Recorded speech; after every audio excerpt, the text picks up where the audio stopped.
sabe que se está vivo, que se tienen los sentidos para ver cuánto se crece, agarrado al presente de la tierra del mañana, como esa hierba rara, hierba que negó el morir. Hablo del morir vivir, que esto a mí me lo enseñará. Hola y bendiciones. Esta es una reflexión bíblica subversiva semanal del Padre Luis con la teología pastoral del Moriviví, en donde estamos cada día en la búsqueda de querer vivir con dignidad y poder ser felices aquí y ahora. Este espacio es una invitación a que seamos como el Moriviví, que en un momento determinado creemos que no hay salida y que todo se acabó. Y de momento estamos de pie para seguir viviendo. Es un volver a vivir. Gracias por ser parte de este encuentro. La reflexión para esta semana es que Jesús vive y la lucha sigue.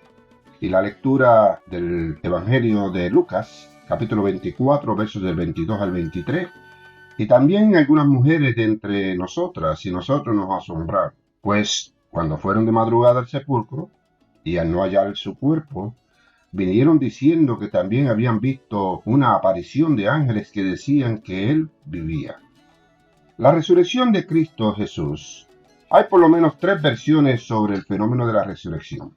Una es que los discípulas lo bajaron vivo de la cruz y lo escondieron.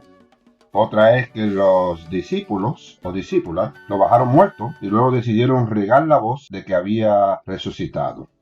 Y la tercera es que Jesús resucitó. Tome usted la que mejor le parezca y encuentre el denominador común. Yo soy fiel creyente que no hay muerte sin resurrección, porque la muerte es parte de la vida. Ahora bien, el denominador común de las 3 versiones sigue siendo el mismo. Jesús vive y la lucha sigue. El Evangelio de Jesucristo es un mensaje de libertad y una fuerza de liberación. Y en este contexto, la resurrección de Cristo Jesús nos da una esperanza viva. Las personas cristianas tenemos una esperanza tremenda porque nuestros pecados han sido borrados y somos justificadas y justificados delante de Dios. Hemos pasado de ser enemigos de Dios a hijos e hijas que fuimos perdonados por Dios. No hay una noticia mejor. Bendito sea el Dios, Padre, Madre de nuestro Señor Jesucristo, quien, según su gran misericordia, nos ha hecho nacer de nuevo a una esperanza viva, mediante la resurrección de Jesucristo de entre las personas muertas, para obtener una herencia incorruptible, inmaculada, y que no se marchitará, reservada en los cielos para ustedes. Esa escritura es de Primera de Pedro, capítulo 1, versos del 3 al 4. La resurrección de Cristo Jesús también significa que hay que darle seguimiento a su proyecto de liberación salvífica.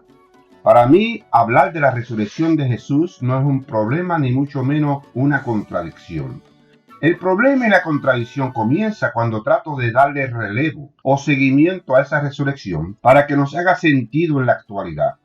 En otras palabras, me interesa mucho más hablar de quiénes son las personas que en la actualidad estamos crucificando y que tenemos que resucitar a una nueva vida. Así es que yo valido mi ministerio o llamado de Dios para que sea relevante. Y como soy parte de una iglesia profética que camina con ese pueblo, lo demuestro también sirviéndole de una manera que le resucite diariamente. Me refiero a proyectos con relevo o seguimiento que sigan bajando de la cruz a quienes las injusticias se están crucificando en la actualidad, porque son mujeres, son personas inmigrantes o refugiadas, son personas negras, son personas indígenas, son personas gays o lesbianas, bisexuales, transexuales, transgénero e intersexuales, son personas pobres, son personas jóvenes o son niños, niñas. Son personas con discapacidades que tienen deficiencias físicas, mentales, intelectuales o sensoriales. Y otras realidades que usted puede añadir a esta lista. La pregunta es, ¿cómo bajamos de la cruz a estas nuestras hermanas y hermanos que son las nuevas víctimas de la crucifixión? Y cuando las bajamos, ¿cómo las resucitamos para que se incorporen a una nueva sociedad que les reconoce, les acepta y les celebra? No me interesa seguir hablando de la crucifixión de Jesús si no voy a incluir asimismo la crucifixión del pueblo. No me interesa seguir hablando de la resurrección de Cristo Jesús sin la resurrección del pueblo. Ambas realidades se complementan. Las personas cristianas están atrapadas en un mundo de crisis y confusión, un tiempo de indecisión y miedo. Hay una lucha en curso y el mal parece estar ganando. Reina la injusticia, el dinero y la avaricia miden nuestras vidas y nuestra muerte. Las divisiones se profundizan y la esperanza es a veces difícil de encontrar. Hay guerras imperialistas por todos lados y gobiernos corruptos que solo representan sus intereses. Antes y ahora, parte de la crisis es la complicidad, la complacencia y el silencio de la iglesia en un mundo donde tanto ha salido mal y en donde se sigue crucificando y matando la esperanza. Pascua es una declaración de esperanza. La Pascua es una declaración de que no importa cuán oscuros sean los días, la enfermedad, las guerras, el sufrimiento, los coronavirus, el cáncer, la desesperación y la muerte no serán el final de la historia. La Pascua es una celebración en la que la esperanza está aquí para cada persona refugiada en un hogar, cada persona encarcelada, cada paciente recluido o recluida en un hospital y cada servidor o servidora público que trabaja en el frente para ayudar a otras que lo necesitan. En última instancia, la Pascua es una invitación para que cada uno de nosotros y de nosotras confiemos en aquel que vino y conquistó la muerte e incluso en medio de una pandemia mundial puede experimentar una paz de otro mundo que nunca pasará. Esto significa que a través de la fe en Jesús no tenemos que temer a la enfermedad o la muerte porque podemos saber sin lugar a duda que tenemos vida eterna con Dios. En este distanciamiento físico, emocional, social que vivimos, me pregunto cómo debe haber sido para Jesús esos 3 días en la tumba, sabiendo que la resurrección era inminente, pero esperando que llegara el amanecer, esa magnífica mañana cuando la piedra fue rodada y el sol fluyó, cuando un ángel de Dios quitó la tela funeraria del rostro de Jesús y el Espíritu Santo volvió a soplar el aliento sagrado de la vida en su cuerpo herido y lo hizo elevarse como los huesos de Ezequiel del valle de la sombra de la muerte. 3 días de oscuridad. Entonces, vida nueva y restaurada. No es la misma vida, pero una vida restaurada y resucitada. Una pregunta clave en todo esto es: ¿qué significa vivir una vida de discipulado radical hoy, usando la resurrección de Jesús como fundamento? Necesito ser feliz. La resurrección de Cristo tiene consecuencias radicales, asimismo la vida cotidiana. ¿Cuál es el propósito de la resurrección? La mayoría de nosotras y nosotros lo asociamos con la vida eterna, no con la vida diaria en la tierra. ¿Cómo es la resurrección significativa en nuestro matrimonio, nuestro trabajo, nuestra familia, la protección de derechos humanos, la justicia en todas sus dimensiones, etcétera? Hay una expresión que me fascina decir: necesitamos traer el cielo a la tierra, porque para ser felices no tenemos que morir. En Filipenses capítulo 4, versos del 11 al 13, el apóstol Pablo dice: no te estoy diciendo esto porque necesito algo. He aprendido a estar satisfecho con las cosas que tengo y con todo lo que sucede. Sé vivir cuando soy pobre y sé vivir cuando tengo mucho. He aprendido el secreto de ser feliz en cualquier momento, en todo lo que sucede. Cuando tengo suficiente para comer y cuando tengo hambre. Cuando tengo más de lo que necesito y cuando no tengo suficiente. Puedo hacer todas las cosas por medio de Cristo porque Él me da fuerzas. La libertad del pecado y la esperanza en Jesús, que produjo la resurrección, trae gran alegría a tu vida. La resurrección de Jesús me enseña que necesito aprender a ser feliz aquí y ahora, no allá y luego. Te doy paz. Si no reclamamos el poder de la resurrección de Jesús en nuestra vida cotidiana, no experimentaremos lo que su resurrección ganó para nosotras y nosotros. Tenemos personas en la iglesia de hoy que viven como si hubieran aceptado la derrota. Viven en un fatalismo religioso. Sus pensamientos están regidos por la duda más que por la creencia. Viven con patrones habituales de desesperanza. Mantienen su fe para sí mismos o para sí mismas, pensando que si luchan tanto, ¿cómo podrían ayudar a alguien más? Así es la vida cristiana sin el poder de la resurrección. En realidad, así era la vida de los discípulos y de las discípulas después de la crucifixión. Entonces, ¿qué fue lo primero que hizo Jesús después de la resurrección?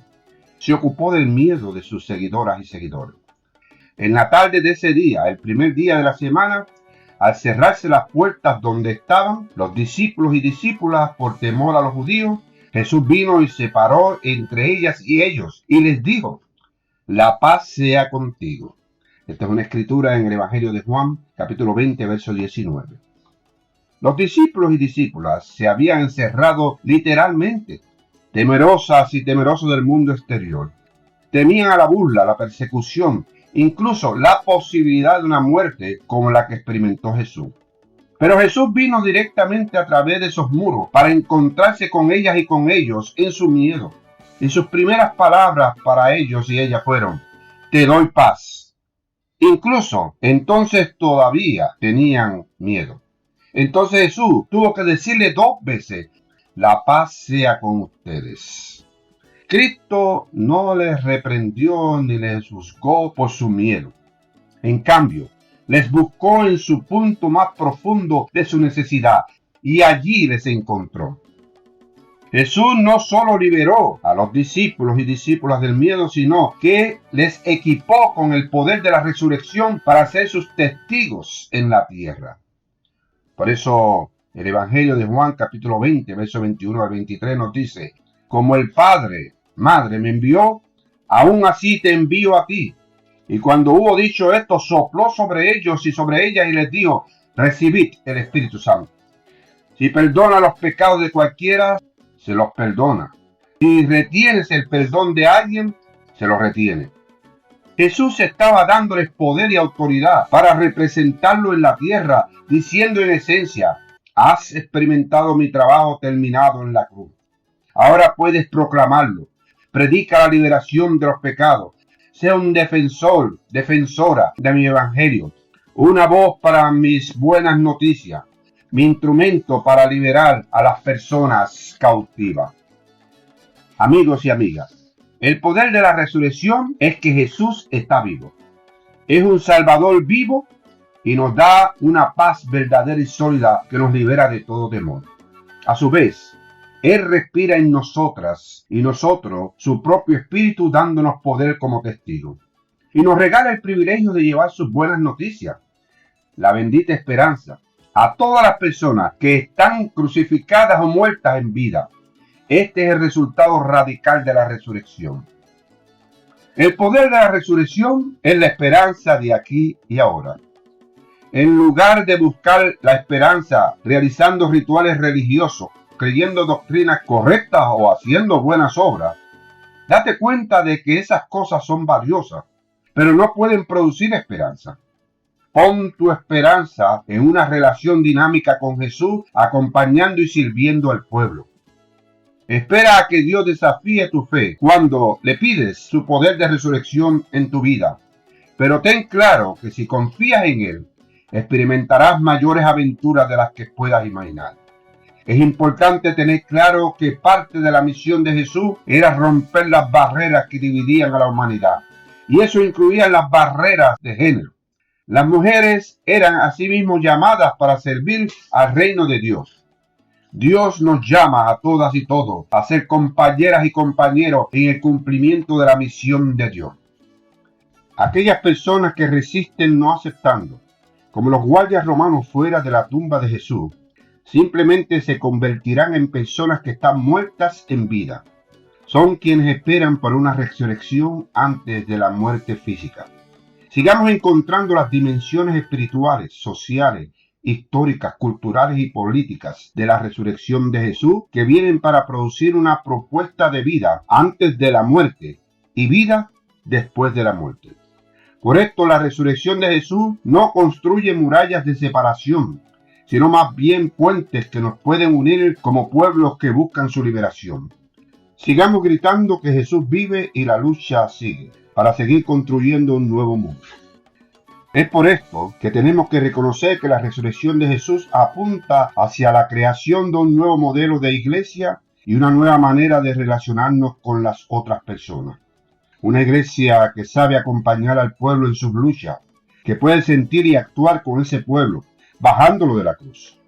No para que se resigne ante las injusticias, sino más bien para que las cambie en experiencias de liberación. Tenemos que aprender a ver la resurrección de Jesús desde la realidad de que tiene mucho que ver con producir vida antes de la muerte. El solo mirarla como una promesa de producir vida después de la muerte no es suficiente. Es aquí en donde está lo subversivo de este fenómeno, de que Jesús vive y la lucha sigue. Esta es una reflexión desde la esquina roja del Padre Luis. En el amor solidario, el sacramento más importante. Amén y Ashe. Hablo del morir y vivir, que esto a mí me lo enseñará.